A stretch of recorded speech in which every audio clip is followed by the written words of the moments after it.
Hi friends, ആൽമീസ് ക്രിയേഷൻസിന്റെ മറ്റൊരു എപ്പിസോഡിലേക്ക് ഏവർക്കും സ്വാഗതം. ഞാനിപ്പോൾ നിൽക്കുന്നത് കരിമണ്ണൂരുള്ള മരിയ ഫിഷ് ഫാമിലാണ്. ഇവിടുത്തെ അപ്പച്ചനും മോനും കൂടെ കൂടിയാണ് ഈ ഫാം നടത്തുന്നത്. നല്ല പേരുള്ള ഒരു ഫാമാണ്. ഇവിടുന്ന് മീൻകുഞ്ഞുങ്ങൾ ഒരുപാട് കൊറിയറൊക്കെ ആയിട്ട് ഇവർ അയച്ചു കൊടുക്കുന്നുണ്ടെന്ന് കേട്ടു. അപ്പൊ ഈ ഫാം ഒന്ന് വന്ന് കാണുകയും ഇവരെ പരിചയപ്പെടുകയും ചെയ്യാലോ എന്ന് വിചാരിച്ചു.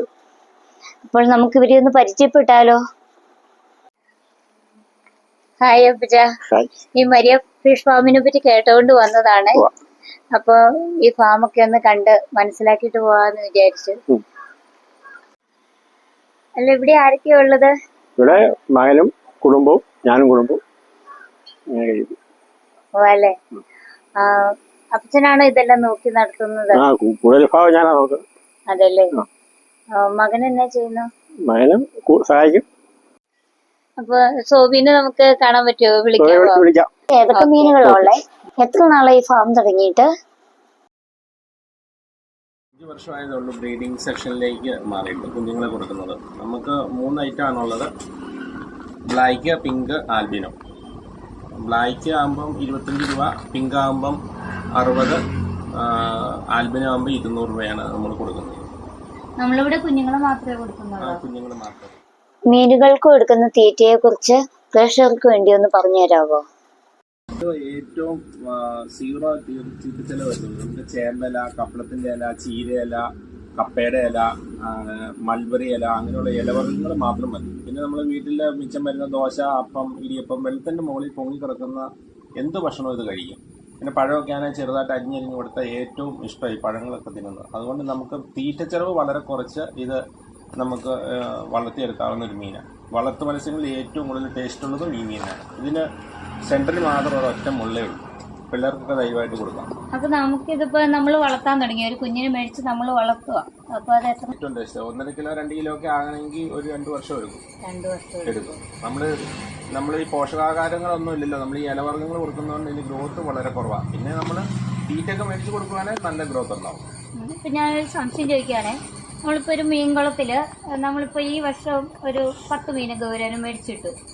അപ്പൊ അടുത്ത വർഷം നമുക്ക് അതേ കുളത്തിൽ തന്നെ ആ മീനിന്റെ കൂടെ തന്നെ നമുക്ക് വേറെ ഇടാൻ പറ്റും? വേറെ മീൻ ഇടുന്നതിന് ഒരു കുഴപ്പമില്ല. ഇത് മീനുകൾ തമ്മിൽ ഒരു ആക്രമണമുള്ള മീനല്ല. ഇതിന്റെ കൂട്ടത്തിൽ നട്ട അങ്ങനെയുള്ള മീനെ ഇടാത്തുള്ളൂ. ഇതിന്റെ വേറെ സിലോപ്പയുടെ കൂട്ടത്തിലൊക്കെ ഈ മീൻ വളർത്തുന്ന ഒത്തിരി ആൾക്കാരുണ്ട്. ഒരു കുഴപ്പമില്ല അല്ലേ?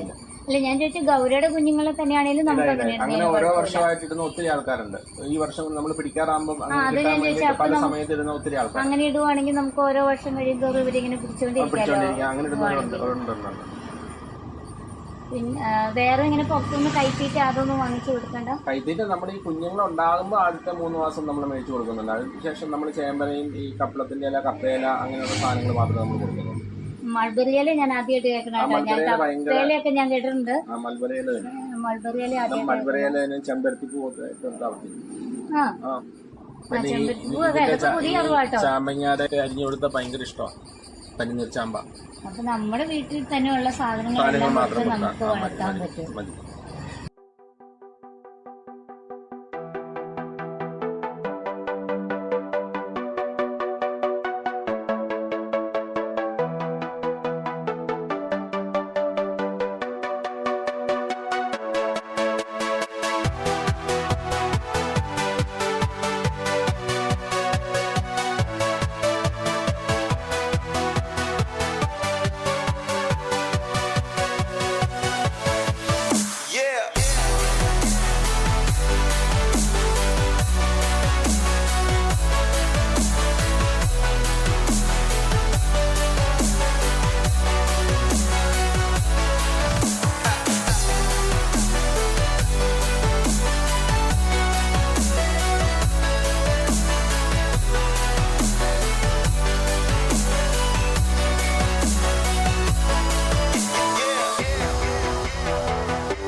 മരിയ ഫിഷ് ഫാമിന്റെ കാഴ്ചകളും വിശേഷങ്ങളും നിങ്ങൾക്ക് എല്ലാവർക്കും ഇഷ്ടപ്പെട്ടോ? കുറഞ്ഞ സ്ഥലത്ത് എങ്ങനെ മീൻ കൃഷി ചെയ്യാമെന്നതിന്റെ ഉത്തമ ഉദാഹരണമാണ്. അത് കുറഞ്ഞ ചെലവിൽ തന്നെ. ഇവരുടെ മീൻ കുഞ്ഞുങ്ങളെയെല്ലാം കൊറിയറായിട്ടാണ് കൂടുതലും അയച്ചു കൊടുക്കുന്നത്. നല്ല ആരോഗ്യമുള്ള കുഞ്ഞുങ്ങളാണ്. സ്വന്തമായിട്ട് മീൻ കൃഷി ചെയ്ത് കഴിക്കണം എന്ന് ആഗ്രഹിക്കുന്നവർക്കും ഒരു ഫാം ഒക്കെ ഇതുപോലെ തുടങ്ങണം എന്ന് ആഗ്രഹിക്കുന്നവർക്കും ഇവരെ കോണ്ടാക്ട് ചെയ്യാവുന്നതാണ്. ഇവരുടെ നമ്പർ സ്ക്രീനിൽ കൊടുത്തിട്ടുണ്ട്, കമന്റ് ബോക്സിലും ഇട്ടേക്കാം.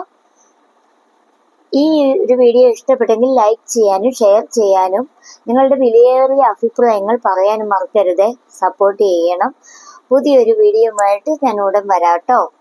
ബൈ.